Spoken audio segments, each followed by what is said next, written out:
Olá, amigos e amigas da Igreja Presbiteriana Peniel. Mais uma vez estamos aqui para as reflexões no livro de Amós, que nós temos utilizado nos nossos estudos dos grupos familiares online e também como parte integrante do culto doméstico que as nossas famílias realizam nas suas casas ao longo da semana. Nós vamos adentrar agora no capítulo 5 do livro de Amós. Mas antes da gente começar a efetiva leitura dele, eu queria chamar a atenção de você para alguns detalhes acerca desse capítulo 5. Primeiro, ele é muito grande, né? Então nós vamos dividir esse capítulo em três partes. Nós vamos pegar hoje do versículo 1 até o versículo 6, na próxima semana do versículo 7 ao versículo 13, e aí a gente encerra o capítulo 5 numa outra semana, do versículo 14 ao versículo 17. São três blocos de assunto muito interessantes do capítulo 5 que eu acho que vale a pena a gente ver parte a parte.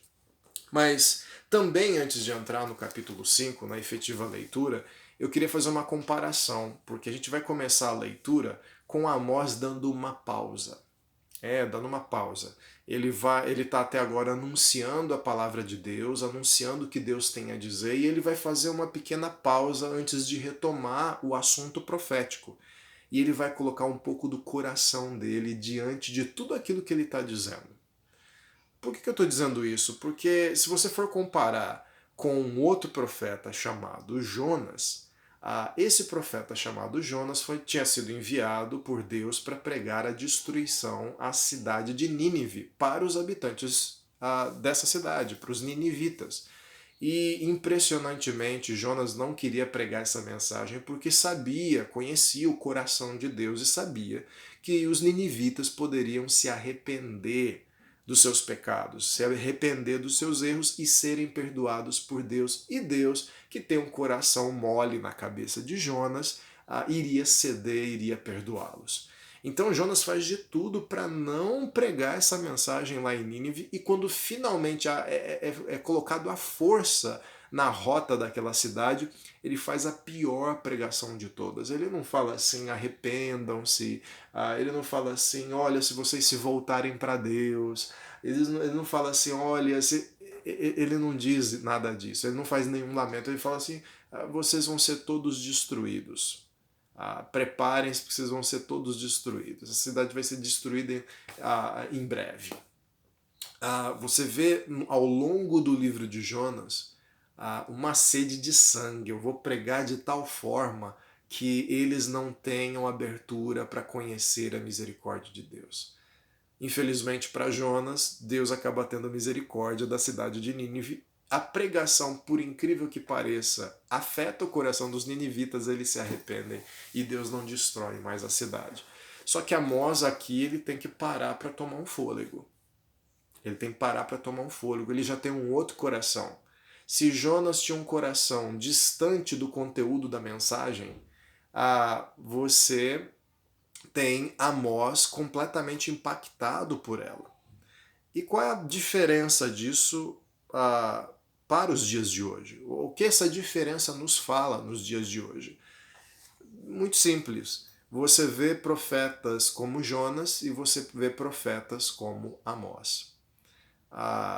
Se você acha, meus irmãos, que ao olhar para a sociedade, olhar para a palavra de Deus e ver muita coisa ruim que está acontecendo e ter que pregar a palavra de Deus é um exercício fácil para mim, não é.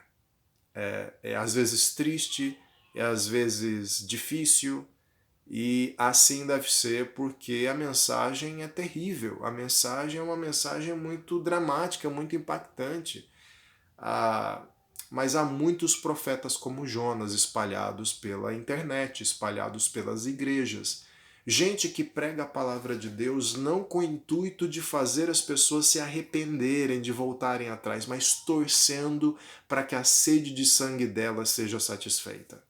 Há vários assim, há vários assim. Normalmente você percebe através da pregação. É uma pregação que normalmente omite totalmente a graça e a misericórdia de Deus e só fala de juízo. É como se dissesse assim: vocês estão perdidos mesmo, viu? Olha, o de você está guardado. essa motivação não gera discípulos, essa motivação não gera, no mínimo, um coração envolvido com o coração de Deus. Pode até estar envolvido com parte da mensagem de Deus, mas não com a motivação de Deus. Agora sim, a gente pode entrar aqui no capítulo 5 e ver que Amós abre esse capítulo com um lamento. Como eu falei, ele toma fôlego e ele descreve a visão e lamenta essa visão. Olha só. Ouça esta palavra, ó nação de Israel. Percebam que o anunciado é diferente do enunciado profético. Este lamento acerca de vocês, caída para nunca mais se levantar, está a virgem Israel, abandonada em sua própria terra, não há quem a levante. Diante de tudo que Amós está ouvindo, ele vê Israel como uma moça, uma mulher caída, para nunca mais levantar, então ela está dizendo morta num campo aberto.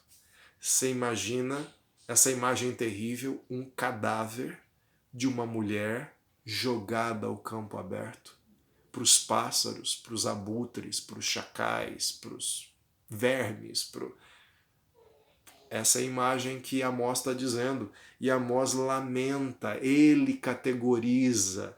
Então você poderia dizer assim, mas isso aqui é terrível de se dizer, será que ele não é um profeta com o coração cheio de rancor? Não, ele categoriza isso. Então ele não está dizendo assim, a maldita donzela, virgem de Israel caída, você vai ver. Não, ele está dizendo, o que eu vou dizer para vocês agora é um lamento do meu coração. Eu te vejo, Israel, como uma donzela virgem, morta a campo aberto.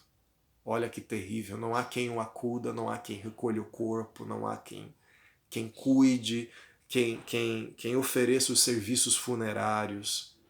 É típico de uma morte violenta, de uma morte sem amparo, de uma morte sem consolo.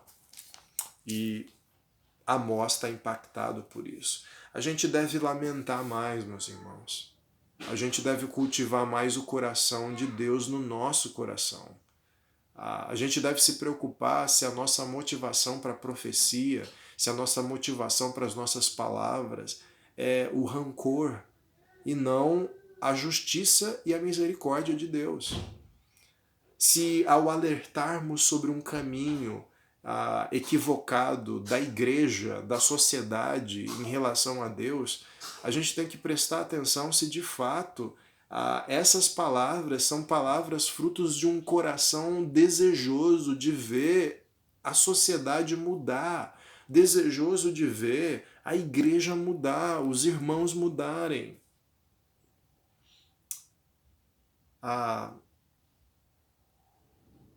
Caso contrário, nós vamos pregar a mensagem às vezes corretamente, mas nós teremos o coração de Jonas, nós vamos pregar a mensagem, mas nós mesmos não vamos entender a mensagem.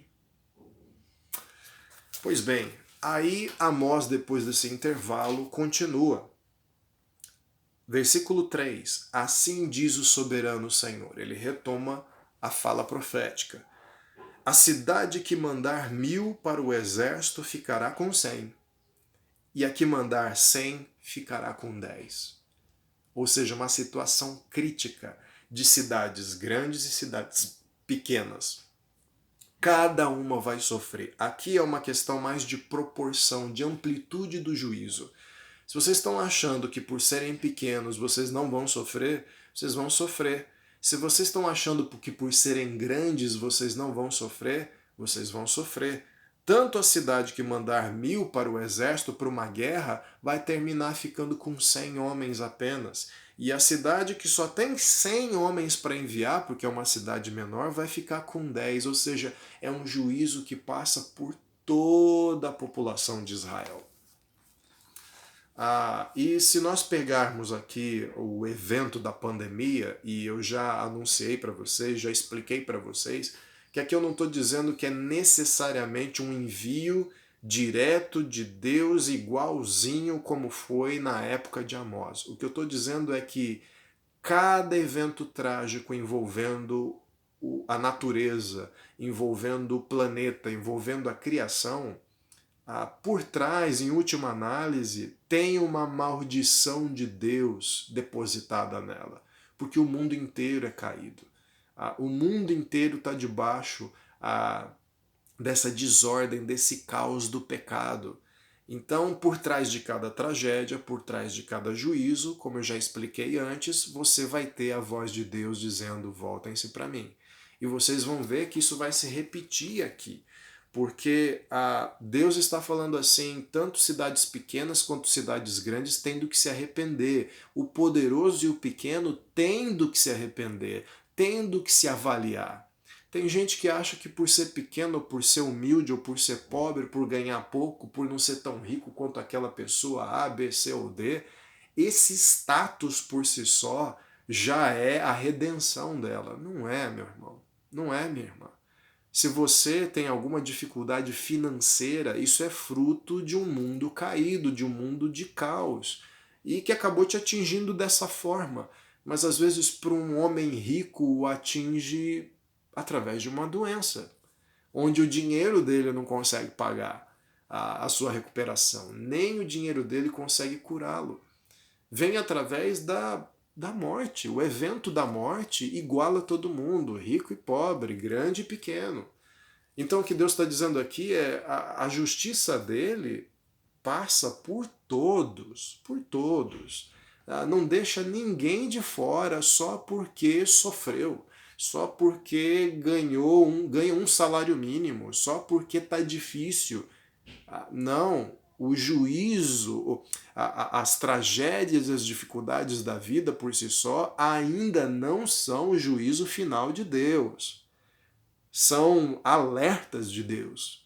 Olhem para mim, vocês não vão conseguir ajuda em outro lugar. E é por pensar dessa forma e agir dessa forma que Amós continua anunciando a palavra de Deus, dizendo assim no versículo 4. Assim diz o Senhor à nação de Israel. Olha só, vocês vão se lembrar do nome de algumas dessas cidades, desses lugares, de outros capítulos que nós estudamos juntos algumas semanas atrás. Busquem-me e terão vida. Não busquem Betel, não vão a Gilgal, não façam peregrinação a Berseba, pois Gilgal certamente irá para o exílio, e Betel será reduzida a nada. Busquem o Senhor e terão vida. Do contrário, ele irromperá como um fogo entre os descendentes de José, e devastará a cidade de Betel, e não haverá ninguém ali para apagá-lo. Aqui é a saída para o livramento do juízo, o livramento da justiça de Deus. Eu não queria que você olhasse assim, nós terminamos falando de fogo que não pode ser apagado, de destruição. Eu não queria que você ficasse com a impressão de que versículos como esse, por exemplo, são versículos que correspondem a um Deus sedento de violência, de morte, de sangue. Que esse é o desejo do coração de Deus. Deus criou tudo para que acontecesse isso. Não, eu não queria que você tivesse essa impressão de que Deus tem um coração mau de um torturador. Não é bem isso, não é isso. O que nós temos aqui, na verdade, é o tamanho da misericórdia e do amor e da disposição de amar de Deus. Percebe isso? Você está percebendo aqui que o esforço empreendido para se buscar ajuda, para se buscar redenção, para se buscar resolução daquelas pessoas que são anunciadas aqui, que serão destruídas, é muito maior do que a proposta que Deus, o convite que Deus está fazendo para Israel? Eu vou te explicar um pouco melhor. Percebam que o versículo 4 começa dizendo: busquem-me e terão vida. Se vocês vierem ao meu encontro arrependidos, se vocês se entregarem a mim, buscando vida, vocês terão. Eu vou dar para vocês. Deus está anunciando, meu irmão, minha irmã. Deus está anunciando que Ele quer dar vida. O desejo dele é dar vida àqueles que se aproximam dele. O desejo dele é te conceder perdão. O desejo dele é te redimir, é te restaurar a sua vida. Eu não estou entrando aqui no mérito sobre a soberania de Deus e sobre eleição e sobre. Eu não estou entrando nesse mérito. Não é disso que esse texto se trata, tá bom? Eu sei que nós presbiterianos gostamos de anunciar essa doutrina e eu creio nessa doutrina, mas não é o momento de se falar nela. Aqui o que o versículo está claramente dizendo é: se você me buscar, eu vou te dar vida. Se você vier se encontrar comigo, uma relação pessoal, eu vou te dar vida. Agora, se você insistir em ir para Betel, Gilgal e Berseba, lembra?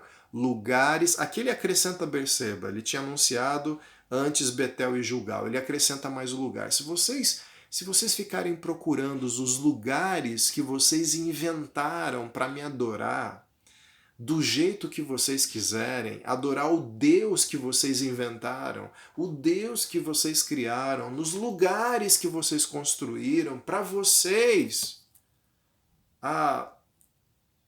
Eu quero dizer uma coisa para vocês: esses lugares certamente serão reduzidos a nada, como Betel, ou levados para o exílio, como Gilgal. Ou seja, quem estiver lá adorando a um Deus que não é eu, que não sou eu, será destruído junto com esses lugares.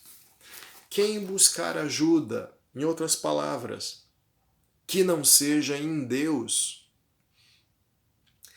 a esperança da vida, o propósito da sua vida,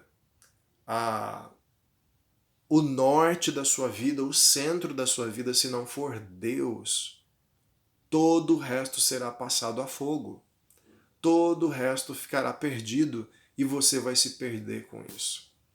Meus irmãos, eu creio que momentos como essa pandemia que a gente está passando nesses tempos, em 2020, só vão revelar e vão impactar o coração das pessoas e vão convidar cada um de nós e cada uma das pessoas a repensar a sua relação com Deus. Eu não estou dizendo que é isso, mas nós temos uma sede, né? A Igreja Presbiteriana, a Peniel, tem uma sede, tem um endereço religioso. Eu tenho dito aqui para vocês. Eu creio que lá nós adoramos verdadeiramente como comunidade ao Senhor nos nossos cultos. Mas atualmente nós não podemos fazer isso. Quantos de vocês estão esperando voltar para o templo religioso para buscarem amparo e ajuda? Se vocês dependem disso, eu preciso anunciar as palavras de Amós. Se vocês estão buscando naquele endereço, no Jardim Proença, ou no Jardim Baronesa, né? Nós temos um endereço meio confuso ali. Mas se você está esperando aquele prédio para se salvar, no retorno de Jesus, aquilo não vai mais importar. O lugar não importa mais. Mas todo aquele que buscou o Senhor, e o lugar de buscar o Senhor atualmente é em casa, ou talvez no seu trajeto para o trabalho, se você é alguém que precisa sair para trabalhar no meio dessa quarentena, e eu creio que a maioria precisa e não tem essa condição de trabalhar home office, busque a Deus onde você está. É Deus dizendo assim: não espera voltar, não.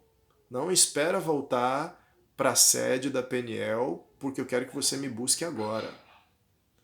Não espere você poder retomar a sua vida do jeito que era, porque eu quero que você me busque agora, porque é de Deus que você precisa. Não é do lugar que você precisa. Não é do culto que você precisa, no sentido de ter que ir para um lugar geográfico. Com tudo isso, eu não estou dizendo que não é importante. Eu estou dizendo que Israel dava importância ao luxo, ao status da sua relação superficial com os deuses que eles construíram nesses lugares, em Betel, Gilgal e Berseba, quando eles tão somente deveriam buscar ao Senhor. E eles teriam vida. Senão, o fogo vai irromper e não haverá ninguém para apagá-lo. O juízo de Deus não pode ser refreado. Nós poderemos, certamente, conseguiremos desenvolver uma vacina para o coronavírus. Certamente, eu vi até pouco tempo que 100 laboratórios estão lutando para desenvolver essa vacina ao redor do mundo. E essa pandemia vai passar. Mas aqui a gente está sendo anunciado um juízo que não passa, que ninguém consegue apagar. Porque esse juízo está sendo sustentado pelo próprio Senhor. Pelo próprio Senhor. O Senhor garantirá que ele se sustentará. Portanto, esses avisos que nós temos no nosso tempo atual servem tão somente para te alertar e me alertar. Busquem a mim e vocês conseguirão vida. Porque Deus é Deus de misericórdia e Deus de amor. Busque o caminho da graça, é um caminho mais fácil no sentido de para você obter perdão, basta você se render ao Senhor Deus. Você não precisa se aparamentar todo, construir grandes templos religiosos, grandes catedrais, fazer rituais extremamente complexos. Tudo que Deus quer é o seu coração quebrantado. Ouça esse apelo. Ou, se você está bem certo desse apelo e bem convicto dele, pregue esse apelo. E comece a colocar o seu coração nisso. E ver o que Deus pode fazer através de você. Deus te abençoe e até a próxima semana.